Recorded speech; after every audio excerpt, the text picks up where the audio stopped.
오늘 말씀은 이사야 3장 13절부터 4장 6절까지입니다. 여호와께서 변론하러 일어나시며 백성들을 심판하려고 서시도다. 여호와께서 자기 백성의 장로들과 고관들을 심문하러 오시리니 포도원을 삼킨 자는 너희이며 가난한 자에게서 탈취한 물건이 너희 집에 있도다. 어찌하여 너희가 내 백성을 짓밟으며 가난한 자의 얼굴에 맷돌질을 하느냐.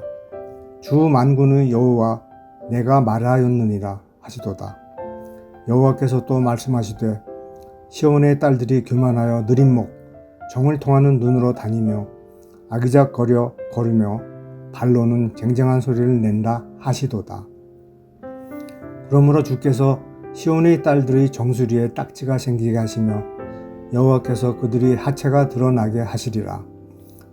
주께서 그날에 그들이 장식한 발목고리와 머리의 망사와 반달 장식과 귀고리와 팔목고리와 얼굴 가리개와 화관과 발목 사슬과 띠와 향압과 호신부와 반지와 코고리와 예복과 겉옷과 목도리와 손주머니와 손거울과 세마포 옷과 머리수건과 너울을 제하시리니 그때 썩은 냄새가 향기를 대신하고 노끈이 띠를 대신하고 대머리가 숱한 머리털을 대신하고 굵은 베옷이 화려한 옷을 대신하고 수치스러운 흔적이 아름다움을 대신할 것이며 너희의 장정은 칼에 너희의 용사는 전난에 망할 것이며 그 성문은 슬퍼하며 곡할 것이요 시온은 황폐하여 땅에 앉으리라.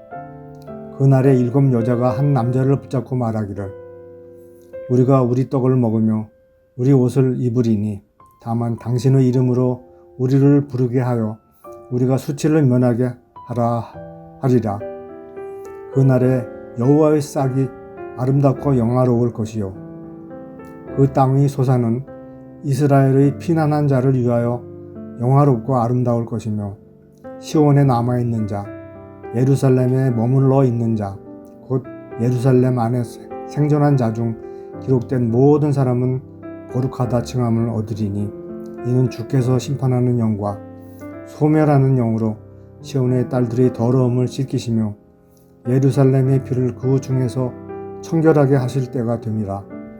여호와께서 거하시는 온 시온산과 모든 지폐 위에 낮이면 구름과 연기 밤이면 화염의 빛을 만드시고 그 모든 영광 위에 덮개를 두시며 또 초막에 있어서 낮에는 더위를 피하는 그늘을 지으며 또 풍우를 피하여 숨는 곳이 되리라. 아멘.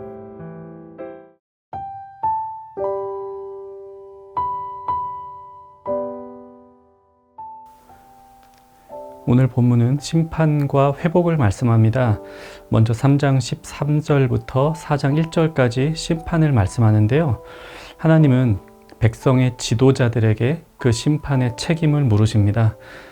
여호와께서 자기 백성의 장로들과 고관들을 심문하러 오시리니 포도원을 삼킨 자는 너희이며 가난한 자에게서 탈취한 물건이 너희의 집에 있도다. 지도자들은 백성을 돌볼 책임이 있는 자들입니다. 하나님께서 이스라엘이라는 포도원을 잘 가꾸라고 그들에게 맡기셨습니다.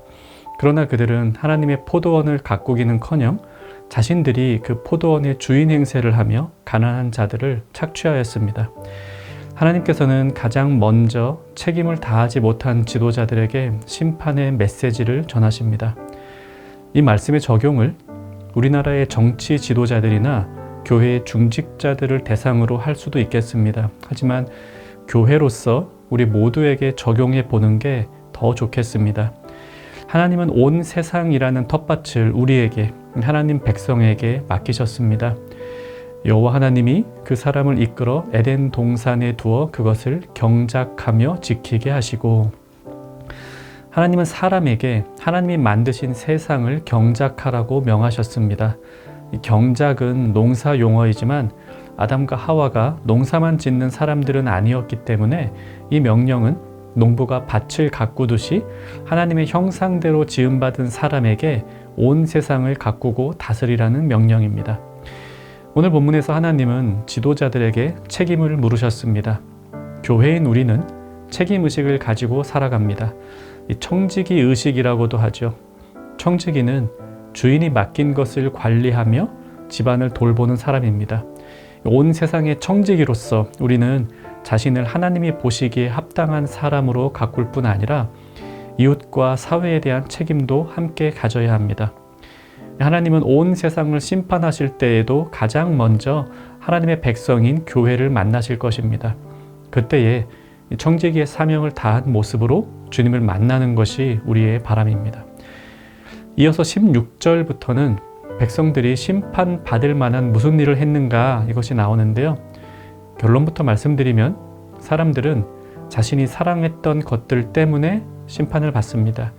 16절에 그들이 사랑했던 것들이 나옵니다. 16절 새번역 성경으로 읽으면 이렇습니다. 시온의 딸들이 교만하여 목을 길게 빼고 다니며 흐리는 눈짓을 하고 다니며 꼬리를 치고 걸으며 발목에서 잘랑잘랑 소리를 내는구나. 하나님은 세 가지를 꾸짖으시는데요. 교만과 쾌락, 탐닉, 그리고 우상 숭배입니다. 이것들이 그들이 사랑했던 것들입니다. 심판의 내용을 하나하나 보면 공통점이 있습니다. 그것은 그들이 사랑하면서 소중하게 여겼던 바로 그것들을 통해서 하나님께서 심판하신다는 사실입니다. 하나님은 그들의 자랑거리를 빼앗아 오히려 부끄러움이 되게 하십니다. 교만한 머리에는 딱지가 앉아 아주 볼품없게 될 것이며 성의 쾌락을 사랑했던 하체가 드러나 부끄러움을 당하게 될 것이라고 하십니다. 자신을 치장했던 향수는 썩은 냄새로 바뀔 것입니다. 우리는 어리석어서 사라질 것들을 추구하며 삽니다. 이 본문에서 이스라엘이 받는 심판 세 가지 이유, 교만, 쾌락, 우상숭배, 오늘 우리도 괴롭히는 것들입니다. 교만과 쾌락이야 모르겠지만 나는 우상숭배는 한 적이 없습니다. 이렇게 생각하실 수도 있습니다. 하지만 우상이란 타 종교의 신을 섬기는 일만을 의미하는 건 아닙니다. 하나님께 있어야 할 자리, 그 자리에 다른 것을 두고 있는 것, 그것이 곧 우상숭배입니다. 예배 대신 잠과 등산, 낚시와 여행을 택했다면 그 순간 우상을 둔 것입니다. 하나님 말씀을 따르는 대신 내가 배운 처세술과 내가 세운 계획표에 맞게 살고 있다면 우상을 곁에 두고 살고 있는 것과 같습니다. 이 교만이나 쾌락 추구만큼이나 우상 숭배의 죄악은 생각보다 우리 가까이에 있습니다. 심판을 말씀하신 하나님은 4장 2절부터는 회복을 말씀합니다. 이런 심판에도 남은 자들이 있습니다. 3절에 보니 그들은 거룩하다 칭함을 받는다고 합니다. 그러면 우리는 이런 생각을 할 수 있습니다. 심판에서 살아남는 건 거룩한 자들인가 보다. 그런데 4절에 보니까 그때 하나님께서 남아있는 백성들의 더러움을 씻어주신다고 말씀합니다. 그들은 죄 사함을 얻을 것입니다. 이로 보아 남아서 구원을 받는 이들도 죄가 없는 건 아닙니다. 죄를 안 지어야 심판에서 살아남는 건 아닌가 봅니다. 그가 완벽하게 거룩해야 심판에서 살아남는 게 아니라 심판에서 살아남아 하나님의 백성으로 이 보호를 받게 되는데 그것은 전적으로 하나님의 은혜입니다. 오늘 말씀에서 하나님은 책임을 맡은 지도자들에게 경고하십니다. 백성들의 교만과 쾌락사랑과 우상숭배를 경고하시고요. 심판 중에도 은혜로 하나님 백성이 남을 것을 약속해 주십니다. 오늘 우리는 온 세상의 청지기로서 책임을 맡았습니다. 맡은 책임을 다하게 해달라고 기도해야 하겠습니다. 하지만 여전히 교만하고 쾌락을 사랑하고 하나님 대신 다른 것을 두고 사는 우리의 모습을 또한 봅니다. 회개하며 다시 하나님 중심의 삶을 회복해야 합니다. 그리고 아무리 우리가 경건하게 살려고 해도 하나님의 은혜가 아니면 심판에서 살아남을 수 없음을 다시 한번 마음에 새기면서 나의 노력이 아닌 은혜로 말미암는 구원과 돌보심을 찬양하며 살아갑시다. 오늘 말씀 생각하며 기도하겠습니다. 교만과 쾌락사랑과 우상숭배를 멀리하고 하나님 백성다운 삶을 살게 하옵소서. 또 나의 능력과 열심이 아닌 하나님의 은혜로 오늘을 살 수 있음을 고백하며 감사하는 기도를 드립시다. 오늘 하루도 청지기로서의 본분을 잊지 않는 정연가족 되기를 바랍니다.